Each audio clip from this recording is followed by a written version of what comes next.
सारे यज्ञ, सारे अनुष्ठान, सारे वेद, सारे पुराण, सारे शास्त्र,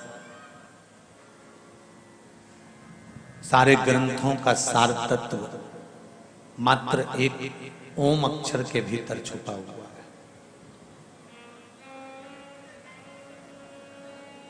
केवल एक ओम अक्षर के भीतर सारे वेद, सारे पुराण, सारे शास्त्र, सारे मंत्र, सारे देवी देवता, सारे यज्ञ, सारे अनुष्ठान, सब कुछ केवल एक ओम के भीतर छुपा हुआ है। इसीलिए आरती के अंतर कहते हैं ना, ओम अक्षर के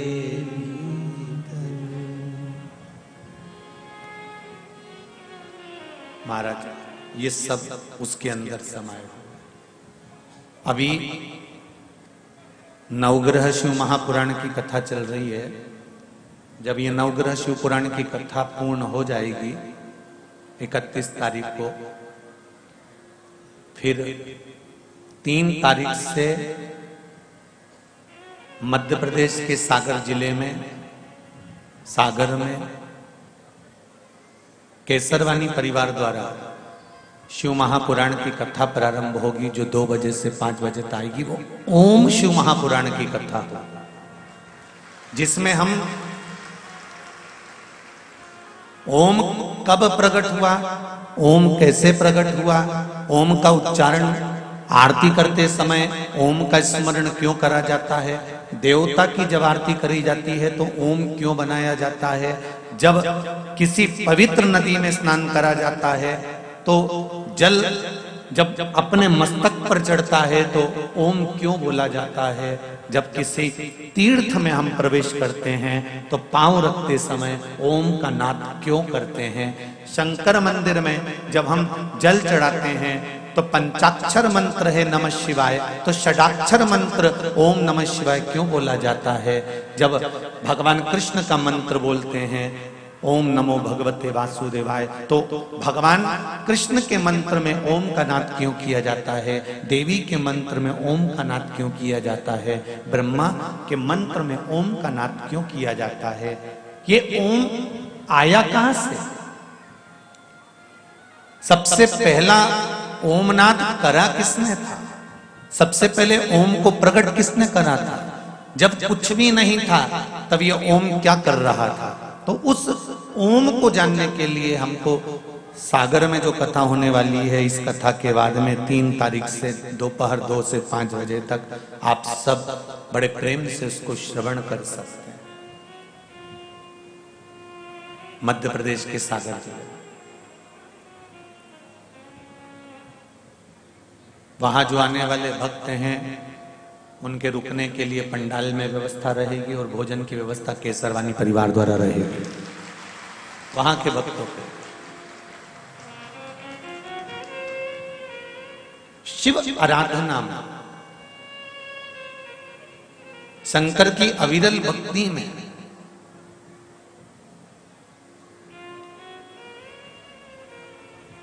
हम भगवान को अलग अलग भेदित ना करें, हम भगवान को अलग अलग ना छोड़ें, भगवान को एक मानकर हमको साथ देना।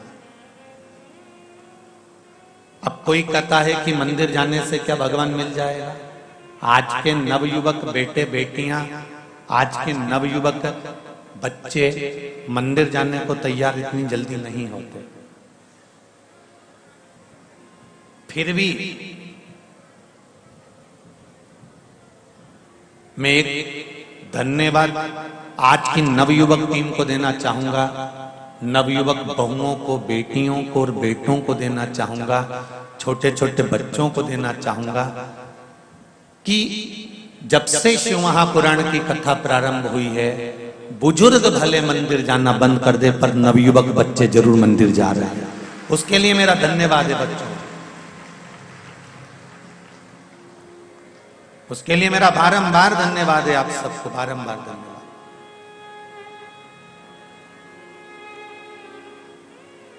कि कम से कम ये नवयुवक बच्चे, नवयुवक बेटे बेटियां मंदिर जाना तो प्रारंभ करें, शिव की भक्ति में तो डूबना प्रारंभ करा। पर आज भी कई बच्चे ऐसे हैं जिनको कहा जाता है कि मंदिर जाओ तो वो मंदिर नहीं जाते। उनसे कहा जाए कि शिव को जल चढ़ाए आओ, नहीं जाते। वो कहते हैं पर नहीं करते। पर मेरा निवेदन है, अगर माता पिता भूल से भी एक बार भी अगर शंकर की भक्ति में बच्चों को लेकर जा रहे हैं, बच्चों को भूलवश भी अगर शिव आराधना में लगा रहे हैं, तो ये निश्चितता है कि आप अपने बच्चों के मार्ग को प्रशस्त कर रहे हो, उन्नति की ये निश्चित।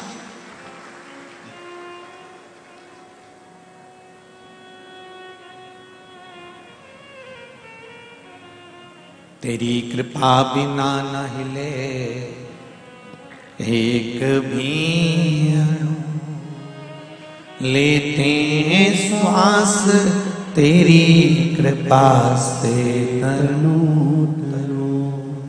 हे गंगाधार मुक्ति द्वार ओमकार तू, बोले ओमकार तू। आयो शरण तिहारी शंभो तार तार। बखान क्या करूं मैं राखों के ढेर का, चपटी भभूत में खजाना कुबेर का। चपटी भभूत में खजाना कुबेर का। बाबा मात्र आपके चरणारविंद की एक रज का मात्र कंकर ही हमको मिल गया तो जीवन की सार्थकता हो।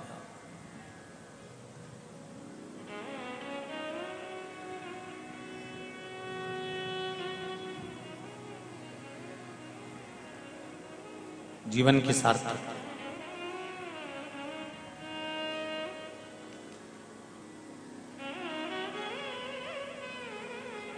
एक संत के पास में पारस मणि थी, लोहे को छू ले तो सोना कर दे। किसी को मालूम पड़ गया चोर को कि संत के पास में पारस मणि है। संत के पास में वो चोर सेवक बनकर आ गया और उसने सेवा करना चालू कर दिया। सेवा करते करते करते करते करते समय बीत गया।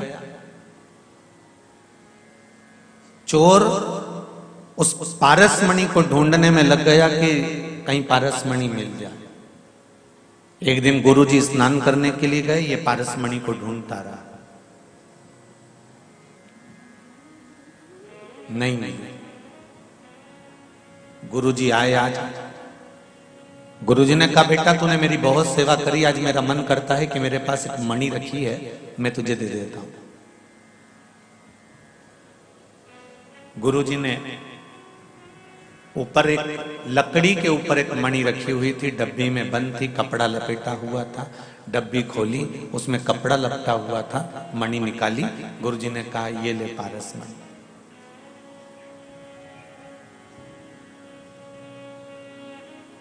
चेले ने कहा गुरुजी बेवकूफ बनाने के लिए मैं ही मिला हूं आपको, सारी दुनिया का मूर्ख मैं ही हूं।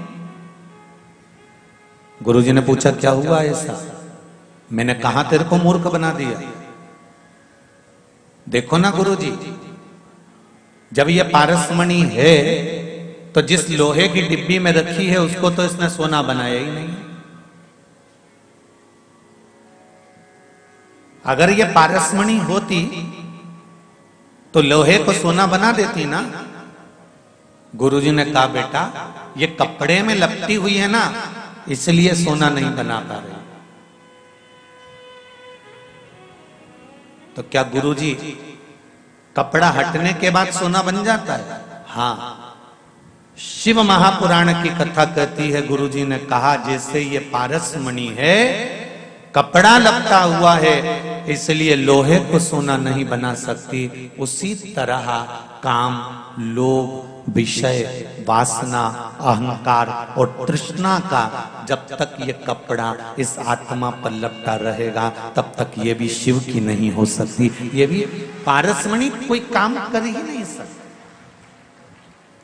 कल कथा में कहा था कि कनेक्शन तो सब दूर फैला कर रखा है पर प्लग में जुड़ा नहीं है, तो लाइट कैसे जलेगी, कैसे साउंड चलेगा, कैसे जनरेटर चलेगा, कैसे कैमरा चलेगा। कनेक्शन प्लग में जोड़ना पड़ेगा, स्विच में जोड़ना पड़ेगा, तब जाकर ये लाइट जलेगी। उसी तरह डोरी तो फैली है, तुम भी भगवान का भजन कर रहे हो, स्मरण कर रहे हो, कीर्तन कर रहे हो, मंत्र जाप कर रहे हो, नाम जाप कर रहे हो, सब कुछ कर रहे हो, पर वो ओम जुड़े तो उतने में फल की प्राप्ति हो जाएगी। एक जब तक वो जुड़ेगी नहीं, अक्षर के भीतर पारसमणि मात्र एक ओम अक्षर है, जब उस पे कपड़ा नहीं होता, मात्र एक ये आत्मा परमात्मा तक तब जाती है जब इसके भीतर अहंकार का कपड़ा नहीं होता। अहंकार का कपड़ा हटेगा, ये परमात्मा तक पहुंच जाएगा। कुछ पत्र हैं, देखिए।